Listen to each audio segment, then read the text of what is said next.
30 years. That is how long I have spent studying the way wars begin, the way they end, and the rare specific moments when the entire trajectory of history bends in a single night. I have sat across from generals, intelligence chiefs, and heads of state. I have analyzed campaigns that rewrote borders and conflicts that humiliated superpowers, and I am telling you right now with absolute conviction that what happened in the last several hours is unlike anything I have ever documented. Not because of the scale alone, though the scale is staggering, not because of the precision, though the precision is almost incomprehensible, but because of what it means, because of what it proves, because of what can never be unsaid or undone after this night. Stay with me for the next few minutes, because if you leave before I finish laying out what I'm about to show you, you will be trying to understand this crisis with half the picture. And half the picture will lead you to completely wrong conclusions about where we go from here. Let me give you the number first, because everything else flows from it. 1,200. That is the number of ballistic and cruise missiles that Iran fired in a single coordinated operational window. Not over weeks, not over days, in one night, against 50 distinct Israeli Defense Force installations spanning the full geographic length and width of a country roughly the size of New Jersey. 50 bases, not damaged, not degraded, functionally liquidated, ceased to exist as viable military assets by the time the sun came up. And those 50 installations were not randomly chosen targets on a map. They were the vertebrae of the Israeli military spine. Remove them and the body cannot move. That is exactly what happened. Now here is the part that separates what I am going to tell you from every breathless headline you have already seen today. The missiles themselves are not the story. I know that sounds almost insane given the numbers I just gave you, but stay with me. The missiles are the final act. The story, the real story, began years ago in the shadows, in the patient and meticulous construction of a targeting intelligence database so granular and so precise that when the order was finally given, every single one of those 1,200 weapons knew exactly where to go and exactly what to hit when it got there. You do not destroy 50 hardened military installations in a single night by accident. You do not crater the right section of the right runway, collapse the right reinforced hangar, and ignite the right underground fuel reservoir by luck.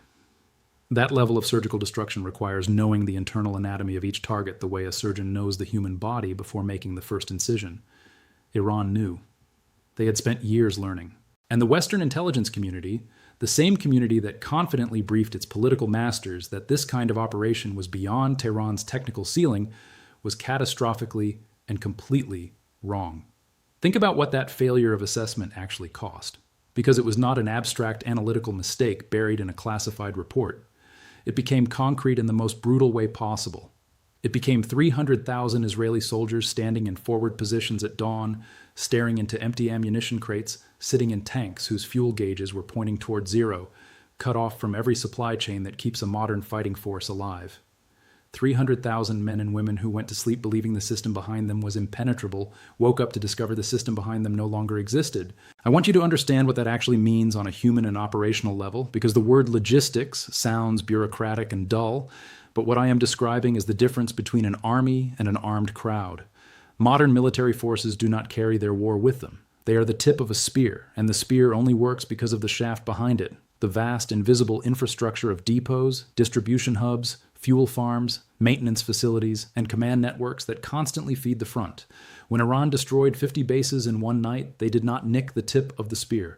They incinerated the shaft. Every round those soldiers fire now brings them closer to silence. Every kilometer those tanks drive now brings them closer to becoming expensive stationary targets. The math of this collapse is relentless, and it only moves in one direction. Military analysts use the phrase culminating point to describe the moment a force exhausts its offensive capacity and transitions from attacking to surviving. 300,000 soldiers just had their culminating point decided for them overnight. Now I want to walk you through how Iran actually executed this, because understanding the how is the only way to understand why the defensive systems failed so completely. The strike was not a single wave, it was a 5-axis synchronized operation designed from the ground up to overwhelm, confuse, and saturate every layer of Israeli air defense simultaneously. The first axis sent roughly 350 missiles against northern airbase infrastructure, hitting Ramat David, Megiddo, and every dispersal strip in the region within a compressed window that made prioritization impossible. The second axis, 280 missiles, went for central logistics and command nodes. The third, 220 missiles, targeted the southern installations including Tel Nof and Nevatim, the crown jewel base that houses Israel's entire F-35 fleet. The The fourth axis, 200 missiles, hit nothing but radar installations and air defense systems across all sectors simultaneously, using electronic warfare to blind the network at the exact moment the main salvos arrived. And the fifth, 150 missiles, was held in deliberate reserve, deployed in real time against targets requiring follow-up or new opportunities as they emerged. Consider just what happened at Nevatim alone. 74 missiles impacted that single installation over a window of 110 minutes. But it was not 74 missiles hitting whatever they happened to hit. The strike followed a logical, phased sequence. First wave destroyed the radar and fire control nodes. Blind the eyes before you swing at the body. Only once those defenses were suppressed did subsequent waves transition to the offensive assets, the aircraft shelters, the fuel reservoirs, the specialized maintenance infrastructure that makes an F-35 fleet operational rather than just present. This is not the pattern of a desperate regional power throwing everything at a wall.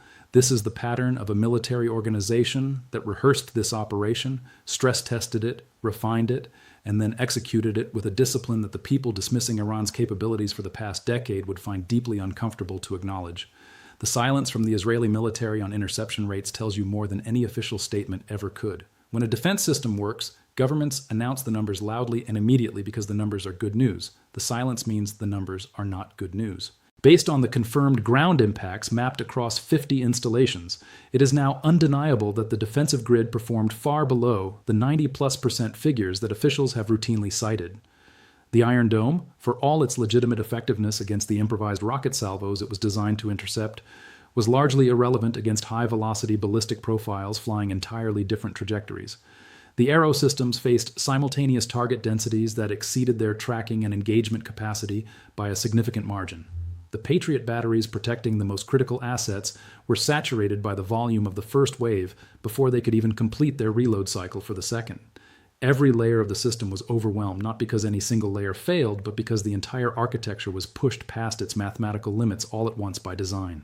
What Washington is currently digesting behind closed doors is a reality that Tel Aviv finds genuinely terrifying, not because the United States is abandoning its ally in spirit, but because the cold strategic math has changed in ways that make meaningful intervention extraordinarily costly. The emergency air bridge option, flying in the ammunition and fuel that 300,000 troops desperately need, sounds feasible until you run the numbers.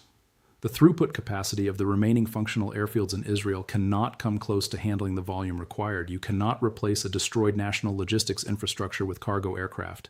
You can supplement a functioning system. You cannot resurrect a vaporized one. And the option of direct strikes on Iranian launch infrastructure carries a risk profile that no American president, regardless of how strong their commitment to Israel, can politically or strategically accept. A direct attack on Iranian soil triggers the closure of the Strait of Hormuz. That single event sends energy prices to levels that cascade through every economy on Earth.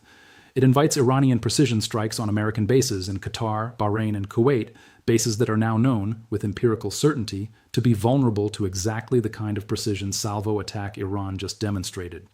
The carrier groups currently positioned at extreme standoff distances are not there to project power. They are there to stay out of range. The Pentagon has just watched a regional power demonstrate anti-access capability that is no longer theoretical. Iran's strategic doctrine has never been about capturing ground or planting a flag. For those who have studied Tehran's approach over decades, this operation is not a departure from their playbook. It is the playbook reaching its intended destination. The concept is strategic exhaustion. Not the defeat of an enemy in a single decisive engagement, but the systematic dismantling of the resources, the economic stability, and the political will that allow an enemy to continue fighting until the cost becomes unbearable. Iran spent 50 years building toward this. They built a domestic arms industry capable of producing what they needed under the harshest sanctions ever imposed on any nation. They built an operational culture that prizes the long game above the spectacular short-term victory. They identified every structural vulnerability in the Israeli model, the high cost of maintaining a technologically advanced military, the reserve system that shuts down the domestic economy when fully mobilized, the democratic public whose tolerance for prolonged cost and sacrifice has limits, and they built an operation specifically designed to apply pressure to every one of those vulnerabilities at the same time.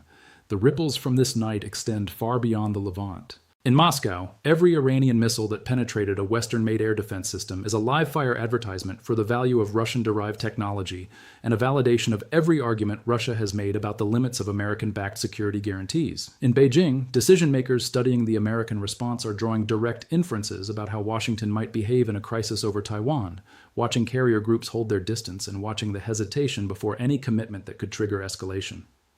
For governments across the global south that have spent decades making policy choices shaped by the assumption of American military primacy, the empirical fact of 50 leveled bases and 300,000 stranded soldiers is forcing a fundamental recalculation. Assumptions that have organized the international order since 1991 have been tested tonight against hard physical reality, and some of them have not survived the test. In 30 years of doing this work, I have learned to distinguish between battles that change the outcome of a war and moments that change the nature of the world those wars are being fought in. What happened last night is the second kind.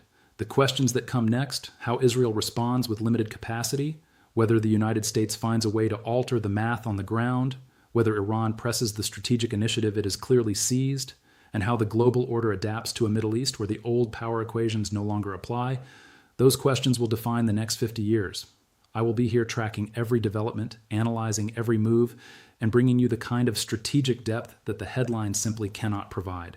If this gave you a clearer picture of what is actually at stake, subscribe and stay close. The story is far from over. In fact, based on everything I have just laid out, it is only beginning.